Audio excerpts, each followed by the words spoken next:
Means-oriented and goal-oriented are different approaches or mindsets towards achieving a desired outcome or objective. It is closely connected to the effectiveness of the organization. In means-oriented culture, the key feature is the way in which work has to be carried out. People identify with the how. People focus on the methods or techniques used to achieve a goal. In highly means-oriented culture, people are primarily concerned with finding the most efficient and effective way to achieve their objective. They may be more process-driven and may be willing to adapt their approach as needed to ensure success.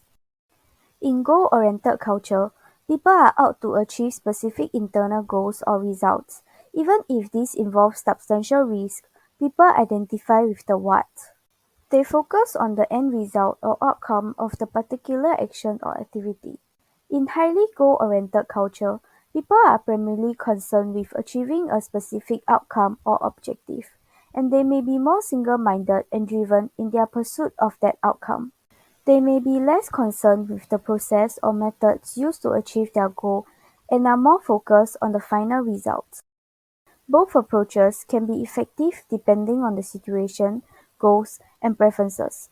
Several companies may naturally lean towards one approach over the other, while others may find that they need to balance both approaches in order to achieve success. The two companies that we have chosen are Shein and Uniqlo. The reason why we chose these two companies are because they are both fast fashion and they are similar in their goals but different in the way in how they are going to achieve their goals. These are really good examples of representing means and goal-oriented culture. So, Uniqlo has several marketing strategies. So, Uniqlo invests heavily in their research and development to create high quality products for their consumers. Uniqlo uses advanced technology to create clothing that are durable, functional, and comfortable for customers, which aligns with their goal and mission of providing high quality clothing to their customers.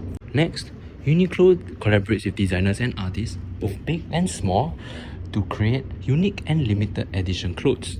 These collaborations align with Uniqlo's brand of providing unique clothes for everyone, and also they show that they take a risk of collaborating with small-time artists as well, which may not generate as much buzz and hype, reflects that they are goal-oriented as they try to achieve their goals, even if it involves risk. Additionally, Uniqlo also has invested and committed heavily into sustainability by reducing their environmental impact and using eco-friendly fabrics. They have launched initiatives to reduce waste and carbon emissions. This demonstrates how they achieve specific goals of sustainability, even if it involves spending more money and effort by appealing to a different audience, which could be a risky switch up. Next, Uniqlo has also partnered with several different non-governmental organizations to provide sustainability. Additionally, Uniqlo appeals to charitable organizations by recycling used clothes at its stores and donating it to them. If not, they will also recycle clothing to make new ones. Hence, Uniqlo has set specific goals of driving its sustainability initiatives, and they achieve these results. They have committed efforts into sustainability to ensure that their actions are aligned with their mission and vision, even at the cost of risking switching their approach into making clothes from using non-sustainable materials to sustainable ones, which may risk the quality of the product. It produces estimately 700 to 1,000 new items per day. So what is Shein's marketing strategy? The company targets consumers in North America, Europe, Middle East, and Asia, mainly the Gen Z consumers. Shein Company has developed some of its strategies to work all over the globe. So, firstly, we have body positivity. The brand has dedicated sections for plus-sized clothes and it embraces body positivity. Secondly, we have Shein Haul. See how many on-trend clothes influencers have been able to buy for a few £100 from the store. And some videos have reached upwards to 3 million views. Thirdly, we have social proof. Shopping on Shein builds trust and increased conversion rates by revealing sales feedback from recent purchases. Now, I will be talking about the controversy surrounding Shein clothing. Firstly, we have Shein being the fast fashion brand. Shein produces clothing for cheap mass production that is based on celebrity fashion trends. A large percentage of global pollution comes from fast fashion. Aside from the pollution caused by means of production, the nature of fast fashion clothes are meant to be thrown away after it goes out of trend, which produces unnecessary waste. Secondly, we have exploitation of labor.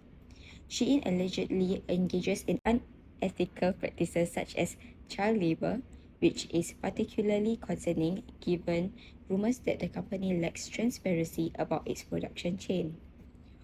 Although Shein vehemently denies it, child labor laws vary widely among countries where garment factories are located. Bangladesh, for example, allows children as young as 14 to work, so Shein could legitimately employ teenagers while still claiming that it opposes child labor.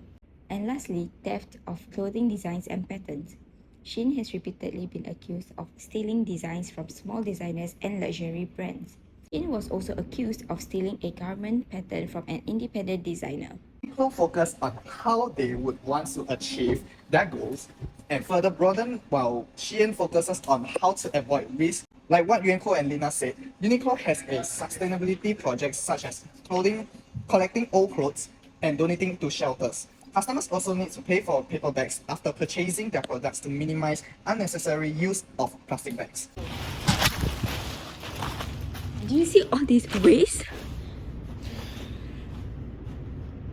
Shein uses plastic Ziploc bags after purchasing their products, which are reusable but harms the environment and accumulates high amount of wastage. Workers are being treated differently for both companies. For Uniqlo, they place a strong emphasis on employee development and growth, offering career paths and opportunities for growth.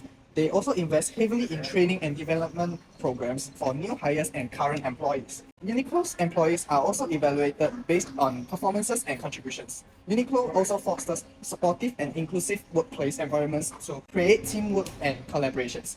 Overall, this shows that Uniqlo has different specific goals for its employees to create a positive and productive workplace culture. This leads back to how the company is mean-oriented. They care about the company as a whole, not just the quality of the work they produce. For Shein, workers are being exploited for by getting underpaid and working in harsh conditions. On top of that, having to work for long hours. There are reports that workers have to wash their hair during lunch breaks as they do not have enough time to do so, which leads back to goal-oriented as they do not care for their workers' welfare. So how does these companies benefit their customers? Uniqlo benefits their customers by firstly being sustainable. Sustainability is without a doubt important in this day and age. There are even laws that governs this. Next, Uniqlo serves a high quality product that is said to last a lifetime, which makes our money's worth. Additionally, Uniqlo is a lot more transparent with the way they operate, from how they treat their workers to how they make their products. Last but not least, Uniqlo has stores all over the world, which makes it really convenient. From being able to shop online to trying products in stores. Uniqlo also has larger and more petite sizes that are not sold in stores. They also do free tailoring on top of that. For Shein, it produces affordable and trendy goods for the Gen Zs or people who are on a budget. They are able to dress well without spending a bomb. Next, the site is easily accessible and easy to navigate around. At times, there will be pop-ups happening all around the world as they do not have a physical store. In addition, with the large number of influencers getting sponsored and showing their products, it is easy to create awareness and hence, people tend to trust these companies more due to the reviews. The main point of a company is how long it can last. For Uniqlo, it started in 1974 and has been growing ever since. It's constantly making new products that captures audiences' attention. They make original products that are inspired by trendy clothes but with a dash of their own style. This could backfire as customers would want something that is trendy and not something that is similar to being trendy. This shows means-oriented as they are willing to take risks. For Shein, it is said to not last as long as it is made from a cheaper material. They often follow trends which has both advantages and disadvantages. Advantages are that more customers will buy from them as it is exactly how they want their product to be like. The downside is, once the hype dies down, they have to get rid of all the product and start afresh. But this is how the company is goal-oriented as they do not want to take risks by making their own product but instead stealing ideas from smaller businesses purely for their gain.